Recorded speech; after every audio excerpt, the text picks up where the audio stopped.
Hey kids, it's Jurassic James. I'm Jurassic Explains. We're looking at Corythosaurus 2 Hamilton. I want to say Hamilton. It's the Hammond Collection from Target. So, sorry, I don't know. I keep saying Hamilton. I don't know. So I've already done a video on Corythosaurus. I'm gonna put a link in the description. Also, at the end of the video, the pop-up video, I'll put that one there for Corythosaurus Part 1. So I've already gone over the history of the animal and the kind of general biology. The focus of this was mainly this guy here. But before I start with this guy, I want to talk about one thing. Now, again, I've showed you that Corythosaurus is one of, I will say the second or third most famous hadrosaur, or quote, duckwood dinosaur. Parasaurolophus, of course, is number one. And Edmontosaurus is pretty well known too, actually.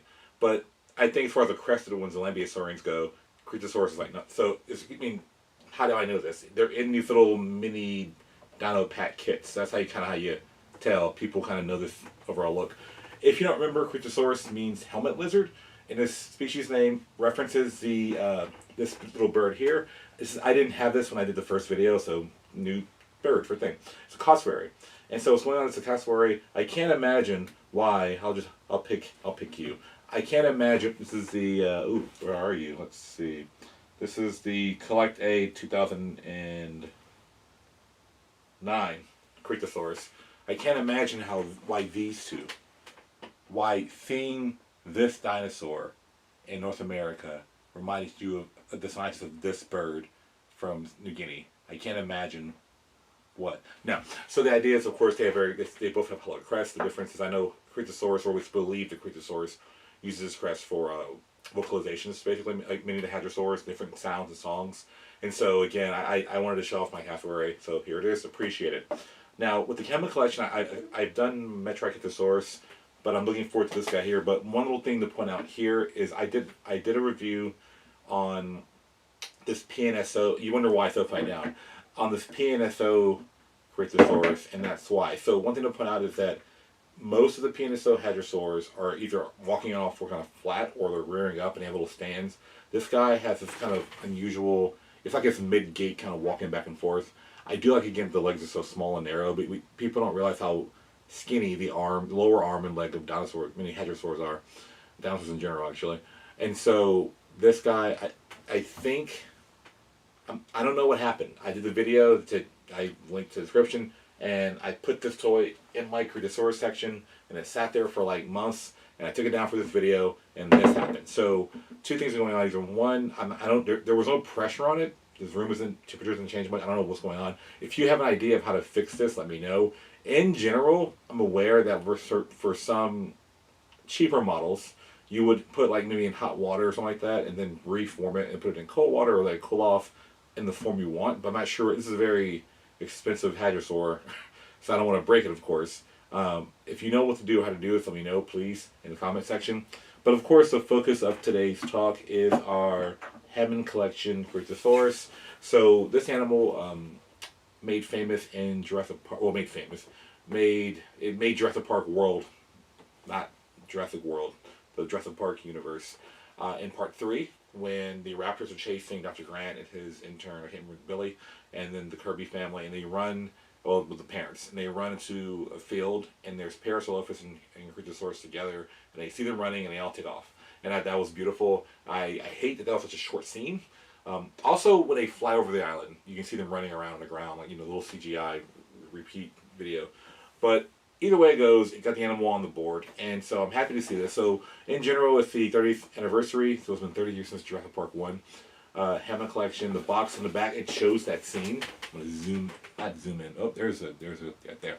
And so, the story says, while defining duckbill and head crest, the Corythosaurus stampedes onto the scene as Dr. Grant and Paul and Amanda Kirby, forgetting Billy entirely, desperately flee from the velociraptors on Isla Sorna.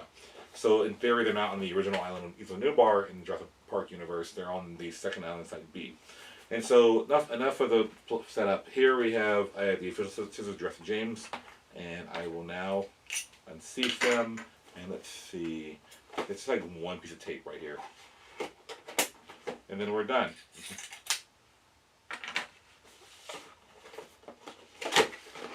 We open it, and here it is.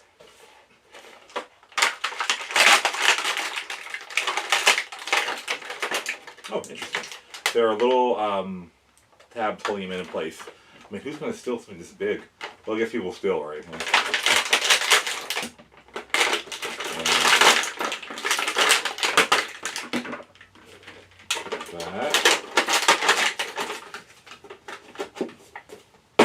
So same as most Jurassic World figures in general.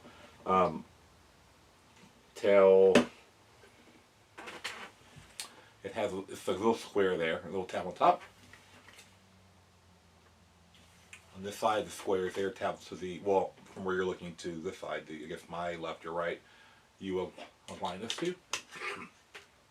And there you go. That's it. You put it together. Now, one thing to point out, the head can do whole 360, kind of exorcist. The mouth can open and close.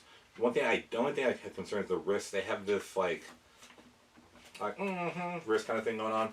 And so that's kind of annoying with the arms. The elbows go big, bend, can turn different directions. Same thing there. This can go sideways, the shoulder. The legs kind of go in and out, but mainly back and forth. The ankles. Well, actually, it's pretty cool. Is that this is the knee, right? So there it is. Technically, this is the ankle here. I think people often don't know that with dinosaurs. They look at the birds, the wading birds like cranes and storks and stuff, and they go, oh, they have a backwards knee. No, the knee's still up here. It's just higher in the bird. This is actually the ankle, and this is where the toes, like essentially where your metatarsals, your the bones in the middle of your foot and your toes kind of meet. That's what this part here is. What we call the foot. So technically, all of that is technically the foot. That's where of a human or a primate. And so they walk on their toes, and most animals do that. Elephants, giraffes, most animals do. Only really, as far as I'm aware, only primates and the avatar people walk like this. Anyway, so the tail can rotate. Now, again, the tail does not come loose once it's in, unless you break it. And so I like the idea of them doing this in a way that it gives you the tail size. Now, I will point out that the tail is a decent length. But with hadrosaur or quote duckwood dinosaur tails, I want to say hadrosaur. Moving on, you should know that by now. The tail, several vertebrae. There's little things going up, called neurospines. One's going up called chevrons, and so that makes the tail usually taller. And so for some early hadrosaur finds, they were thought to be living in swamps because they had these big tails for power and swimming. But there are a lot of tendons in their tails, so they really can't like move it too much. Plus, if you look at it like this way, there's little projections coming off the tail too, and it's where the muscles are. And so that's usually studied more in theropod or predatory dinosaurs, how they move their tails and everything. Hadrosaurs, people really don't, I mean, they are bipedal. They can walk on two legs, run on four legs sometimes. But in general, I don't remember there being too many studies I've read about hadrosaur tails. Most focus is on the head, the crest, and again, these crests are hollowed out. And simply put, I mean, again, if you are a serious science collector, I mean, if you're gonna buy a Jurassic Park, I call it Jurassic Park fight or whatever you call it, Hammond Collection is a good choice. In that, I mean, it's only like $5 difference from the one. I mean, they don't have a Corythosaurus, but I remember from the Metrocanthosaurus, the original figure for like $15, and then a $21 when I was amazing. It's it's like $6 difference, and it's way better. And again, it's not. Like I said, if I were to pick my most scientifically accurate Corythosaurus, I'd say it'd be this Safari. Wait, there it is. Safari from 1991. Oh, it's Carnegie Safari. So that's a pretty accurate one there compared to the other guys here. But it's a pretty good Jurassic Park 5 dinosaur. And so, I mean, it was so nice, I had to buy it twice. And so, I mean, they hurt. Well, I had no choice. My only main complaint are the hands, and so forelimbs, I guess. That they're not hands; they're not grasping and making things. But the hands have 5 digits. Now, hadrosaurs, unlike their iguanodon ancestors or relatives, the iguanodons have the famous 5. Well, generally speaking, 5 digits. They have the 3 they walk on, and they have like a essentially thumb spike, and then a pinky. Hadrosaurs. Well-known trait of this group, they are missing that thumb spike. So they have the 3 fingers they walk on and the pinky, and they actually have like I wouldn't say a hoof. When they first found the first hadrosaurs, they found these like fleshy pads on their hand, and so that was assumed to be web skin to swim better. Turns out they have like it was best described by I think Phil Curry as a mitten of skin. So if you were in life, if you were to see one, we found mummified hadrosaurs, not so much Corythosaurus, but their cousins, and you wouldn't quite see the three fingers like this. You'd see some kind of large, kind of almost like a hoof of a ungulate, like a horse or sheep or cow, and so it's not so much the lizardly fingers. So again, this guy has hands like that with the lizard fingers, with little scales on them. But more importantly, they have 5 digits. There's the three main ones that they should have. There's one here and there's one there, and that is a crime, and I cannot allow it. No, I mean, what am I going to do about it? I already bought the toy. But what's interesting about this is I don't have the Hammond Collection Corythosaurus yet. I want to get it one day. But the other ones in the lines, the big Cretaceous line, they too have the 5-digit hands. There's a little nubbin right there and a finger. They're clawed too, which is weird. But what's even more weird or annoying is if you look at the the Lost World 1997 Parasaurolophus, it has the right hand. Right enough. It has the 3 and then a pinky. It's not quite the mitten we would expect today, but in all actuality, this guy's like a really good model, just in general, if you can find it on eBay or something. But in general, like I said, that the hands are a big part of this because I remember I studied that in paleontology. I understood the hands and fingers. I was watching Dr. Bacher do a talk once to kids, and he was counting off the fingers and everything. And I was like, oh, this is a big deal. Like, I just knew it's what it was, but then I didn't realize how big of a deal it was to paleontologists to point out that to children. And so now, that's why my videos, I'm always like, look at the hands, look at the feet. You know, it's kind of important because my example is a Barbie with 3 fingers or 7 toes. Like, it would stand out to you, right? So for this guy, having that is unusual. But again, the excuse I have in my own head universe canon is that it's a Jurassic Park dinosaur. It's been modified, genetically speaking. And it's not a real dinosaur because it's Jurassic Park. It's what geneticists reconstructing their DNA in the movie think dinosaurs were based on their corporate overlord decisions. I don't know. And so anyway, I just wanted a short video on this guy here. I will point out one thing with the claws and the feet is that recently I was in, I think, Kenton, Oklahoma, the most northwestern side of Oklahoma, and I discovered, but I went to some hadrosaur footprints, and I believe they're hadrosaur footprints. They're 3-toed footprints. There's 10 of them in a row, and I will do a video should be coming up after this. The next video should be like this, after this.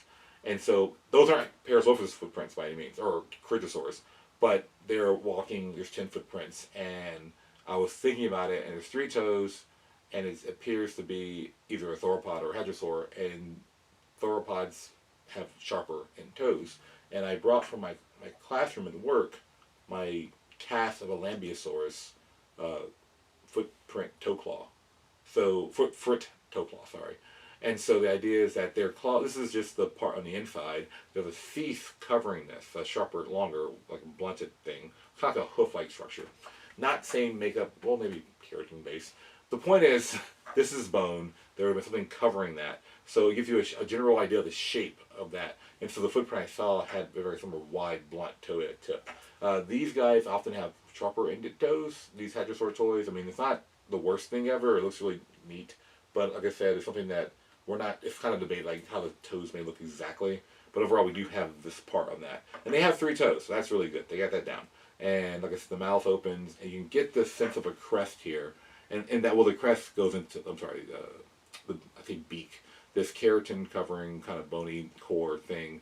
And so that does give that duck bill, not that this is duck-like, it's Edmontosaurus, but it gives the idea that they have these kind of like beak points. And Dr. Blocker in his book, Dinosaur Heresies, mentions the idea of how hadrosaurs, he ties it together with angiosperms, flowering plants, and all that. But the main thing is they're seeing different feeding methods. And so something like this is a very kind of a pointed, almost point-like beak, whereas Parasaurolophus here has more round beak, a flatter beak, and a Triceratops or a Eniioceratopsians look a sharp cutting beak. So that implies slightly different diets. And hadrosaurs in general, we found some of their skin impressions. Most skin impressions found are skin is hadrosaur, and also some of their coprolites, or drop fossil poop that show bark and bugs and things, or other invertebrates they may be eating while they're eating too. So they're not. When I say they're herbivores, it's like herbivores with an asterisk. They're like they eat plants, but they're eating small bugs too, or things like that. So not completely vegan, basically. That being said, that's just a little high point of this little guy here. Again, if you have an idea, suggestion, or I just emailed PNSO about this guy falling over. It's very upsetting because I was so, you see the first video, I was so happy about this guy. And then have him just fall over like this. I get why. His balance is really weird because he's like doing this 2 legs off the ground kind of trot thing. And I get it, but it's just, that's really upsetting for a toy that, I don't know how much it cost actually, my wife bought it for me, but it was a birthday present, but still. Anyway, that's the Hammond Collection Corythosaurus. Appreciate them, love them, they are neat. If you like Jurassic Park 5 dinosaurs, go ahead and check that out.